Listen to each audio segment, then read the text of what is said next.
In this video, I'm going to explain to you why a detailer customer threatened to sue me and how I managed the entire situation. Welcome back to my channel, guys, and if you are new here, I am Randy with Beyond Limits of Palm Beach Mobile Detailing. Don't not get strained but strained. Don't not get strained but strained. Don't not get strained but strained. You don't get shit straight, you don't straighten it.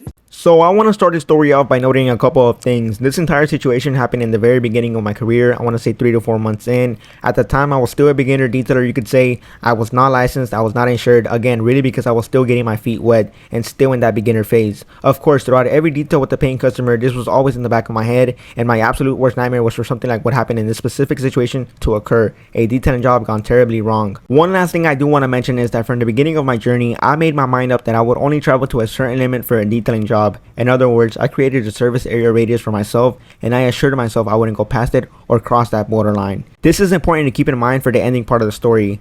Now let's jump straight into it. So originally I had a customer who called me and wanted 2 vehicles detailed at his house. He actually sent over his address, and that's when I realized how far his location was out. At the time, you know, I am just starting out and I wanted to service every customer I could possibly get a hold of or book in any job I could get. So of course I ended up taking it. So we go ahead, schedule a time and day, make the appointment. The day of the detail comes and it's a beautiful neighborhood. However, I should note this is not the client who we end up having an issue with. This is, let's label him customer A. So a beautiful house, beautiful car. We're working on the detail, and during this job, we have a neighbor who becomes customer B, drive and stop by. Apparently he lived 6 to 7 houses down the block, and at the moment he was actually in a car driving with what seemed to be his entire family. So he stopped, asked for pricing. I believe at the time I was charging around $35 to $40, and once I gave him my prices, he actually asked me if he could get a discount if he were to give me 4 vehicles to clean and detail. He stated he had a total of 4 vehicles at home and if that would get him a deal. Because only then I noticed how far out this area was, I told him no, sorry, proceeded to give him a business card, and we both went on with our day. I figured he wouldn't reach out to me again, but to my surprise, about a few days later, his daughter, who apparently lived with the father, customer B, called me and wanted to schedule an appointment for all 4 cars to be done at their home. So I should note, this customer B was an older gentleman. Pretty much, we go ahead and schedule an appointment in, we go out and we have 4 cars to clean and detail. So we had a total of 2 cars and 2 small SUVs to work on. It was early morning. I would say it was about 8:30 in the morning when we got there. And an important factor to note is that up to this point, I would actually never take before pictures on a vehicle's condition. So pictures of any damages or defects prior to starting the detail. I pretty much just be focused on getting the job done and getting it done right. So to get to the point, we work on all 4 vehicles, complete the detailing, and we finish. I get paid, which his daughter paid me, and basically they tell us how great of a job we did, and from there we head on out and leave their home. I want to say around 12:30 or 1 p.m. that day. So around 6 p.m. that exact same day, once I am home and we're all finished with any detailing, I actually received a call from this father, the customer B, and he basically reminds me of who he is, and most importantly state that his vehicle, which happened to be one of the SUVs, it was a dark colored SUV, had been scratched, and he was upset about it. He claimed that he knew it was us who did it and he wanted to have it fixed right away. So of course this comes to me as a surprise, and I actually asked him for a picture to be able to see what exactly he is talking about. He sends over the picture and I am immediately shocked of how bad of a scratch or defect this was on the vehicle's paint. So basically it was a circle shaped like scratch,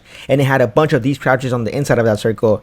This was on the hood of the vehicle, and to be quite honest, these were not light scratches, rather deep with paint removal scratches. So again, I immediately go in my head, there is no way we did that. And I was actually even trying to figure out how maybe this could have happened by accident from us, but nothing would add up or make any sense. I was sure we were not responsible for that bad of a deep scratch. It was just too big of a scratch, and it wasn't even like a simple scratch. Again, think of a decent sized circle and just add more scratches in that circle, which in reality were very deep scratches because it literally removed the paint, and the way the scratches were made, it was all done in circular motion. And I want to add, we've always avoided washing vehicles in circular motions, not to mention if in the worst case scenario we would have done something wrong, then maybe it would have created like swirl marks or like scratches that you are still able to paint correct or polish out, but never in a million years causing deep scratches where paint is removed and a paint correction isn't even a solution. So basically me and the customer go back and forth. Of course I try to be and remain as professional as possible throughout the entire ordeal. I explained that it just couldn't have been us, and I gave him many reasons why, but no matter what I said, he already had his mind made up, and there was no question it was us who did this. Unfortunately, throughout the call, he becomes more and more upset, angry, and ends up telling me that he's going to speak to his lawyer and take legal action against me.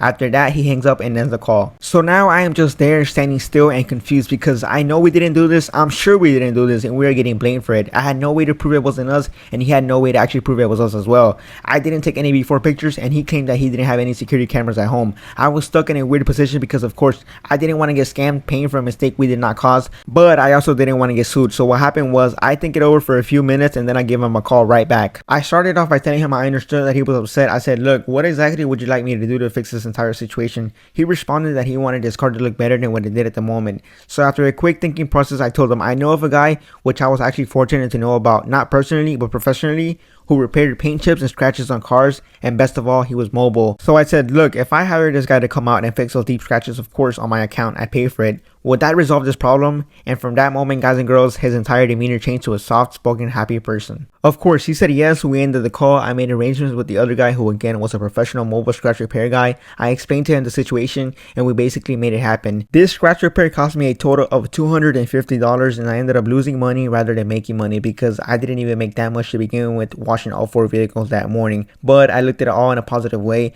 and I was just glad I was able to resolve this entire messed up situation. I told myself this could have ended much worse, and I was just glad we didn't have to take it to an actual body shop or even the original dealership where it could have cost me way much more money. The day of the repair comes and both the repair guy and the customer reach out to me, let me know it was taken care of, and the customer actually tells me he is happy with the work and even includes that he was going to call me out for another detail soon. Of course, I was never going back out there again. I learned my lesson, stick to my own rules, and keep my services within the radius that I created for myself. So a couple of other lessons learned from this experience, which I think it's great for some of you beginners out there to listen to. I now do a pre-inspection of a vehicle inside and outside for any possible damages. I either note it or it is best to take pictures of those effects. I also now always keep my guard up because the nicest people ever who you think wouldn't give you a problem happen to be the same ones you have an issue with later on. And it is best to figure out whether you'll be working with or without insurance in the beginning of your detailing journey, and be prepared for anything possible to happen. It is just good to always have that in the back of your head. I think many detailers on YouTube don't talk about this. They just really dismiss it. Although at the end of the day, we can't make that decision for you, only you can. My best advice is to always be prepared for any possible risks and outcomes from the decisions you make. And one last thing is to remain cool, calm, collective, and professional under stress or unforeseeable moments. Just remember this, everything in this world has a solution except death. Now, what do you guys think? Do you think this could have ended much worse? Do you think this customer was out for me and wanted us to give him a free fix? Let me know down in the comments. And if you ask me personally, to this day, I believe this is what happened. So maybe the customer was looking over his car and probably wanted to touch something up on the hood.